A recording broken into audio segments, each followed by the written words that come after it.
Opa, rapaziada, vamos lá, hein? Terminou a terceira rodada do Campeonato Brasileiro e, como de costume, ao final de toda a rodada a gente faz aquele balanço, aquela análise de todas as partidas.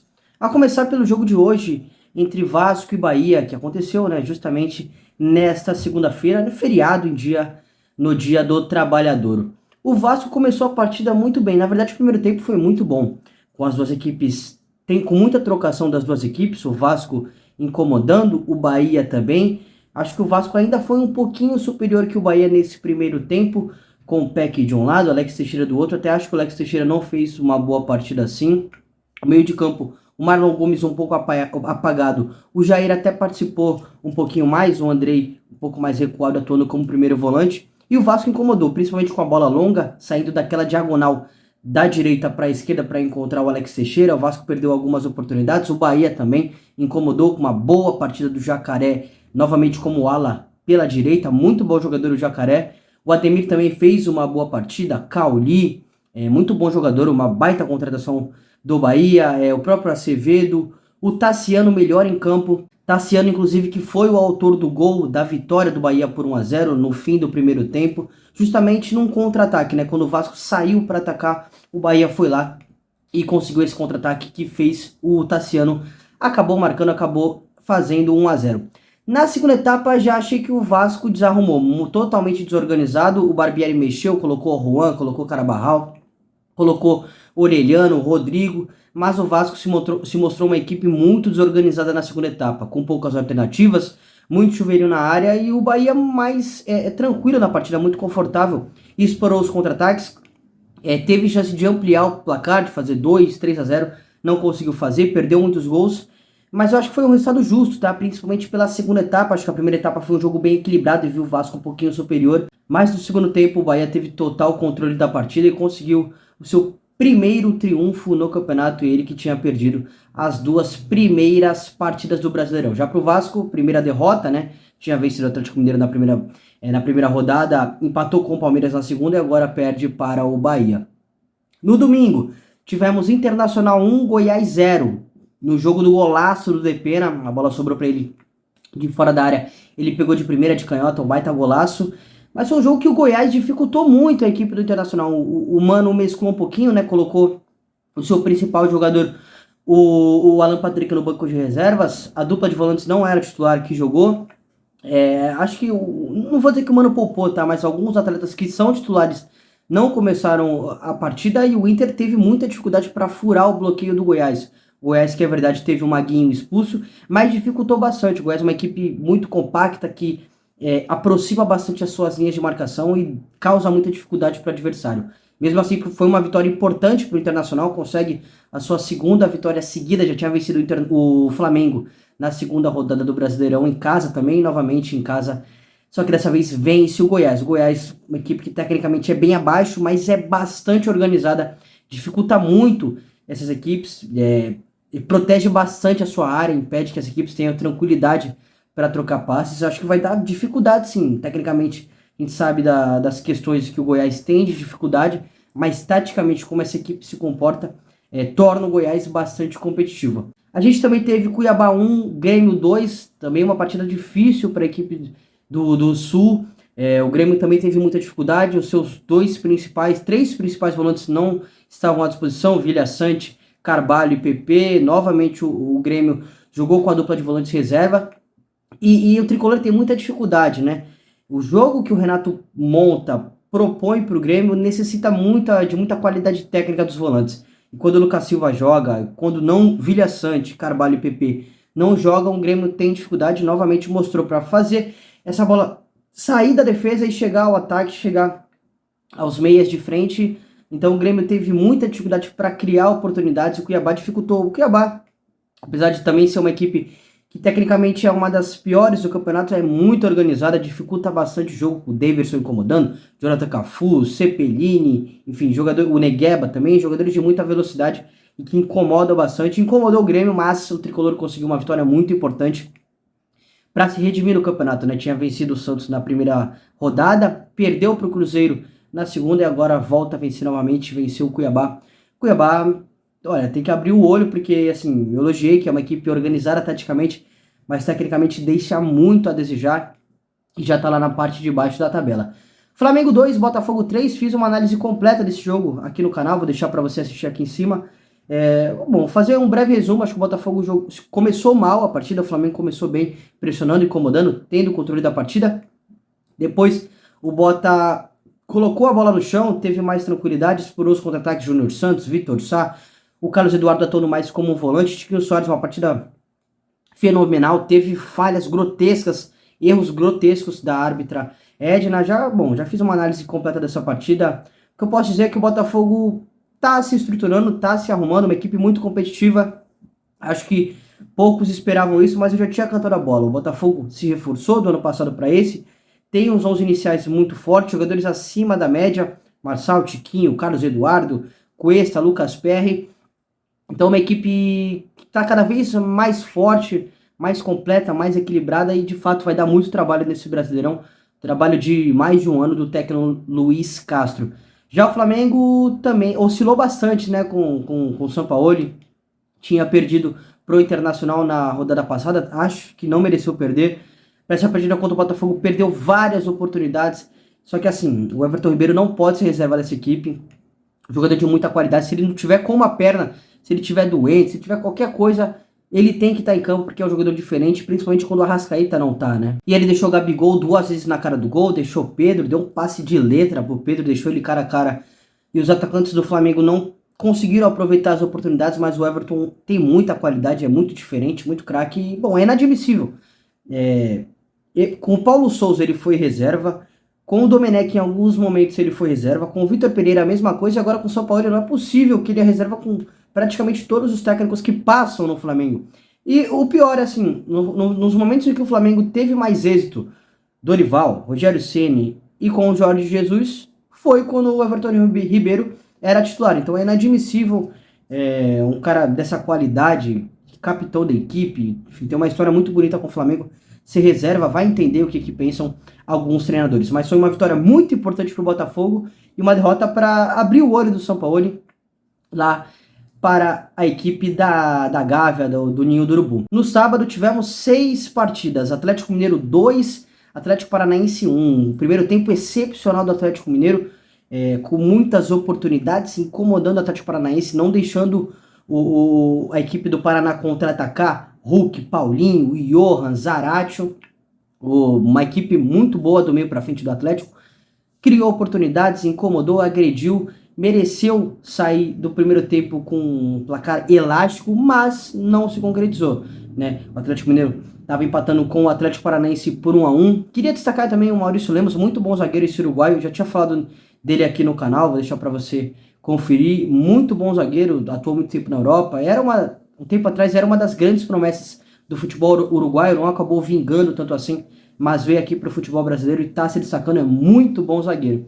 E bom, lá no momento em que o Atlético Paranaense estava atuando mais no campo do Atlético Mineiro, o Paulo Turra fez mexidas para deixar a equipe um pouco mais ofensiva, toma aquela pancada num contra-ataque em que não sei quem tentou o cruzamento do Atlético Paranaense, a bola sobrou pro Hulk no mano a mano com o Thiago Leno, aí um abraço, né? Um jogador diferente, excepcional, fantástico. 2 gols do Hulk para decretar a vitória pro Atlético Mineiro, 2-1. O Atlético conseguindo aí a sua primeira vitória no campeonato, tinha perdido pro Vasco na primeira rodada, empatou com o Santos na segunda e agora vence o Atlético Paranaense. Tivemos também Bragantino 0, Cruzeiro 3, Cruzeiro embalado, né, cara? O técnico Pepa parece que encaixou essa equipe num tripé de meio de campo, Richard, Ramiro, Matheus Vital, Bruno Rodrigues de um lado, Nicão do outro, Gilberto como centroavante, William na lateral direita, Marlon na lateral esquerda, Luciano Castan, Oliveira que estava suspenso, não atuou, enfim. Mas Rafael Cabral no gol, mas é uma equipe que se encaixou de fato, está jogando muito bem, já tinha vencido o Grêmio na rodada passada e por 1-0, mas era para ter sido mais aquele placar. E diante do Bragantino também era para ter sido mais que 3, uma equipe que criou várias oportunidades. É verdade que o Bragantino teve o Aderlan expulso, depois ainda teve outro jogador que tomou um cartão vermelho, mas o Cruzeiro, excepcional, cara, incomodando, atuando no campo de ataque do Bragantino, sendo letal, sendo fatal nos contra-ataques, ataques rápidos. Então parece que o Pepa encaixou essa equipe em pouco tempo de trabalho, né? Já pro Bragantino tem que abrir o olho, né, cara? Tecnicamente já é uma equipe mais abaixo em comparação com os outros anos. Não teve reforços de peso, então teve troca de treinador. O Pedro Caixinha assumiu agora no lugar do Maurício Barbieri. Então tem que abrir um pouquinho o olho, porque já tá lá na parte de baixo da tabela também. Santos 3, América Mineiro 2. Fiz essa transmissão lá no canal História Santos com o Fabiano Fará, com o Jean Sgarbi. E apesar do resultado, não gostei do desempenho do Santos. No primeiro tempo foi um jogo mais igual, né? Apesar do América ter tido mais chances, mais oportunidades. Terminou 2-1 para o Santos no primeiro tempo. O América começou ganhando com o gol do Alê, uma jogada pelo lado esquerdo de ataque. Ele pisou na área. O técnico Wagner Mancini tinha dado na entrevista coletiva da derrota para o São Paulo, ele tinha falado, cara, eu preciso encontrar algumas soluções para fazer, para mexer, né, nesse time do América, né, para encontrar alguma solução para fazer com que o América aproveite mais as oportunidades que tem. A gente tem que lembrar que na derrota por 3-0 diante do Fluminense, criou várias oportunidades, não converteu. Contra o São Paulo a mesma coisa. E contra o Santos, o Mancini fez essa mudança. Qual foi ela? Ele adiantou o Juninho. O América atua num tripé de meio de campo, né? Com o Alê, Juninho e Benítez. Em alguns momentos o Benítez atuando mais à frente, e aí o Juninho recuava para fazer um 4-2-3-1. Só que, para a partida contra o Santos, o Mancini mexeu. Ele plantou mais o Alê, adiantou o Juninho, então o Juninho atuou mais como um meia, como um 10, e recuou o Benítez. O que ele queria? Que um articulador, um cara que vai pensar nas melhores oportunidades, em chance de gol, recebesse essa bola de frente, que é o Benítez. Quando ele atua um pouco mais recuado, naturalmente ele recebe de frente. E o Juninho atuando mais como um 10, mais à frente, para ganhar mais em posição física, para ganhar infiltração, para ser aquele cara que pisa na área. E o Juninho, todo mundo sabe, é esse jogador. E deu certo no primeiro tempo, tá? O América ganhou o meio de campo, com o Benítez articulando, com o Juninho pisando na área. Em alguns momentos o Alê também pisou na área, fez o primeiro gol. Só que mesmo assim o América não conseguiu converter tantas oportunidades que criou. E aí o Santos empatou com o gol do Mendonça, numa jogada individual do Soteldo, e depois chegou a virada no momento de desatenção do América, numa bola parada. O zagueiro Bauerman, por cobertura, fez o 2-1. Na segunda etapa, o cenário o mesmo. O América comandando o meio de campo, só que o Santos teve mais dificuldade para contra-atacar, para conseguir incomodar. E aí sofreu um pouquinho, o América rondou ainda mais a área do Peixe. Logo com 5 minutos de partida, o América chegou ao empate, fez 2-2, mas depois o Santos conseguiu um pênalti, bem marcado inclusive, foi pênalti do Arthur em cima do Mendonça, o Mendonça que foi o melhor da partida, fez o primeiro gol, deu assistência para o segundo e sofreu o pênalti no terceiro, foi o pênalti que o Marcos Leonardo converteu e fez 3-2 para o Peixe. Uma vitória muito importante para o Santos, diante da sua torcida, em casa, na Vila Belmiro. Tava precisando, né? A primeira vitória no campeonato, já para o América, mais uma situação, né? Que cria bastante oportunidade, não consegue converter e sofre lá atrás. São 9 gols tomados em 3 partidas. Para o Wagner Mancini abrir o olho e tentar mais soluções, porque o trabalho dele é bom. Mas nesse momento, defensivamente, a equipe está falhando muito. Tivemos também Palmeiras 2, Corinthians 1, mais uma vitória do Palmeiras no derby, que teve aquela polêmica do Abel com o auxiliar dele, colocando esparadrapo, enfim, toda aquela questão. Mas é impressionante como, assim, são duas equipes que estão em situações diferentes, né? O Palmeiras, um trabalho há muito tempo do Abel Ferreira, uma equipe que conquistou tudo nos últimos anos, nos últimos campeonatos, contra o Corinthians que, cara, com troca de treinador, uma situação complicada, vivendo crise, momento interno muito forte, pressão. E, bom, venceu a equipe que está mais organizada no momento, né? O Palmeiras, acho que até não teve um desempenho tão agradável assim, oscilou mais do que oscila geralmente nas outras partidas, mas conseguiu vencer, que era o mais importante para o Verdão, né? Chegou a 7 pontos, encostou novamente lá em cima. O Palmeiras é uma equipe muito forte, né, cara? Vai brigar por todos os títulos mais uma temporada. Já o Corinthians anunciou o técnico Vanderlei Luxemburgo nesta segunda-feira. Vamos ver se ele consegue dar uma tranquilidade maior para o ambiente do Corinthians. É claro que a gente sabe como ele gosta de trabalhar, gosta de ter o vestiário na mão, uma equipe Ele comanda de fato os jogadores, ele gosta de utilizar as categorias de base, mas também gosta dos medalhões. Então é uma aposta do Corinthians aí para um cara que já é consagrado, consolidado, mas que não trabalha há um certo tempo, há mais de um ano, e também não tem um trabalho consolidado de muitos anos num clube só, também há um certo tempo. É uma aposta da diretoria, vamos ver se o Vanderlei Luxemburgo consegue fazer com que esse time do Corinthians jogue e consiga os resultados. Coritiba 1, São Paulo 1.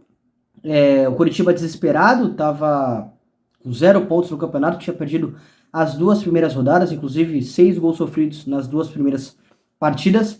Começou a vencer o São Paulo, o técnico Antônio Zago chegou recentemente, mexeu no esquema, um sistema com 3 zagueiros, deu liberdade para o lateral Natanael por um lado e para o Jamerson pelo outro. Aleph Manga novamente sendo o protagonista da equipe, deu assistência para o gol do Bruno Gomes, mas o São Paulo foi se arrumando nas mãos do Dorival Júnior, conseguiu chegar ao empate já no finalzinho da partida com o Marcos Paulo. Resultado ruim para as duas equipes, né? O São Paulo, após ter vencido o América Mineiro, empata agora diante do Coritiba fora de casa.